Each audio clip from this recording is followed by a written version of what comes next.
Pada suatu hari seorang sahabat berjumpa dengan Rasulullah sallallahu alaihi wasallam, bertanya kepada baginda, "Ya Rasulullah, aqaribun rabbuna fanunaji am ba'idun fanunadi?"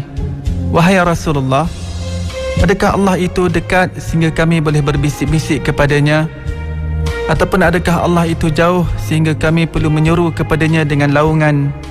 Maka dengan itu turun sebuah ayat yang dibawa oleh Jibril alaihi salam kepada Rasulullah sallallahu alaihi wasallam sebagai jawapan kepada sahabat tadi.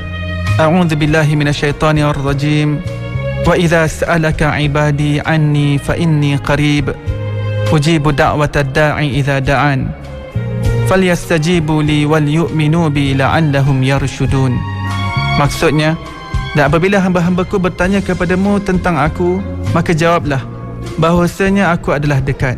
Aku mengabulkan permohonan orang yang berdoa apabila dia memohon kepadaku.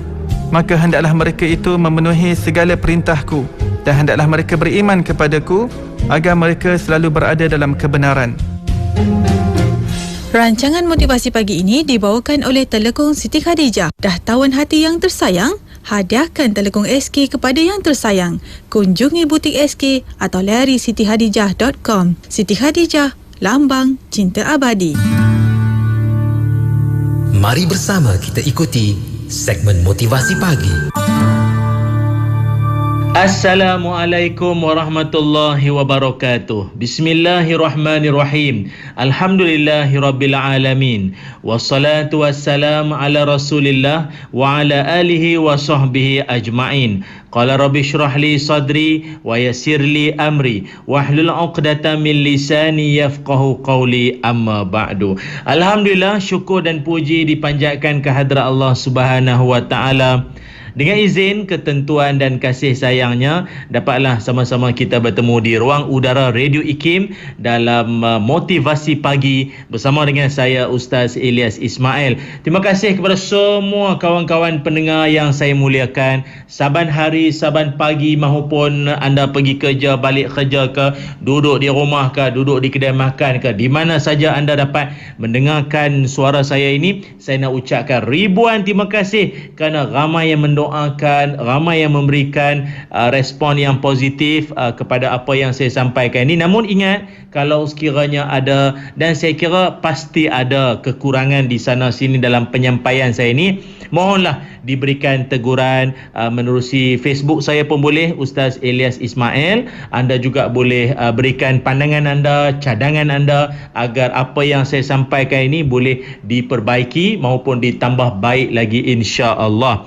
Dan dalam kesempatan kali ini kita akan kongsikan dalam slot motivasi pagi ini, tajuknya ialah itu bukan urusan saya. Itu bukan urusan saya. Ini cerita tentang siapa pula ni? Macam biasa, kita kongsikan kisah, pesanan, apa jua tauladan yang ditunjukkan oleh para alim ulama terdahulu buat pedoman kita pada hari ini. Kawan-kawan, rakan-rakan pendengar yang saya hormati sekalian, dulu di zaman kerajaan Islam Turki Osmani ada seorang ulama besar yang mana beliau sangat hebat, bernama Syekh Muhammad Sa'aduddin bin Hasan Khan At-Tabrizi. Beliau ini sangat dikenali sebagai ketinggian ilmunya itu, kekuatan hafazan, dan orang kagum akan kehebatan kewibawaan beliau. Dan pernah diceritakan bahawa Syekh Muhammad Sa'aduddin bin Hasan Khan At-Tabrizi ini, beliau sehinggakan hebatnya dapat menjawab ratusan permasalahan hukum fatwa melalui hafalannya tanpa baca buku dulu. Kebiasaan macam kami para asatizah, kadang-kadang orang tanya soalan pun kita akan jawab dulu. Maaf, saya tak dapat nak jawab sekarang. Saya berikan masa saya untuk semak dulu. Saya cek dulu dalam kitab-kitab sekian-sekian untuk saya berikan jawapan yang diajukan tadi. Namun beliau ini tak perlu nak tengok kitab dulu dah. Semua dalam hafalan beliau. Sangat hebat, sangat dikenali sebagai seorang yang alim. Kelebihan dan kesolehan, kecerdikan luar biasa ini sangatlah hebat, dan beliau juga memangku jabatan Syekhul Islam ataupun dipanggil mufti negara pun dialah. yang ke-22 kerajaan Turki Osmani. Dan suatu perkara menarik tentang beliau, pernah satu hari Khalifah Turki bernama Sultan Ahmad I, dia menghantar surat kepada Syekh Sa'aduddin untuk menanyakan tentang pendapat beliau, apakah yang menyebabkan ataupun yang mana pada ketika itu keadaan negara mengalami kemunduran dan bila berhadapan dengan musuh pun kalah, padahal Allah menjanjikan kemenangan bagi orang Islam. Namun pada waktu itu yang berlakunya, kemunduran dan kekalahan kepada musuh ini. Apa dia punya punca, apa dia punya sebab? Jadi Sultan Ahmad I pun hantar surat kepada Syekh Sa'aduddin ni untuk minta pandangan beliau, minta jawapan beliau, apa yang patut tuanku buat. Tapi itulah kan, Syekh yang bijak ni, dia jawab apa? Dia balas balik, dia reply balik surat itu dengan menjawab. Dia kata, bukan urusan saya. Dia kata apa? Dia kata, bukan urusan saya. Tuan-tuan, para pendengar sekalian, bayangkan apa perasaan tuanku Sultan Ahmad I, apa perasaan dia. Dia jadi sangatlah marah bila dia baca surat jawapan daripada Syekh Sa'aduddin, yang dia harapkan kalau boleh jawapannya itu jawapan yang boleh membantu dia untuk membetulkan balik apa yang berlaku dalam kerajaan dia, dalam pemerintahan dia, dalam urus takbir dia ini. Tapi jawapan daripada Syekh Sa'aduddin, itu bukan urusan saya. Oh, panas. Dia pun agak marah. Lalu tuanku titahkan supaya Syekh Sa'aduddin datang menghadap. Waktu tu juga datang menghadap. Lalu dia marah pada Syekh Sa'aduddin ini, dan tuanku mengatakan, mengapa engkau mengabaikan pertanyaanku? Seolah-olah bagi Sultan Ahmad ini, seolah-olah Syekh Sa'aduddin seperti tidak mengendahkan, macam anggap benda ni main-main. Boleh pula seorang mufti negara jawab itu bukan urusan saya. Lalu terkejut, dan Sultan pun kata lagi, berani kamu boleh kata itu bukan urusan saya, benda penting ni.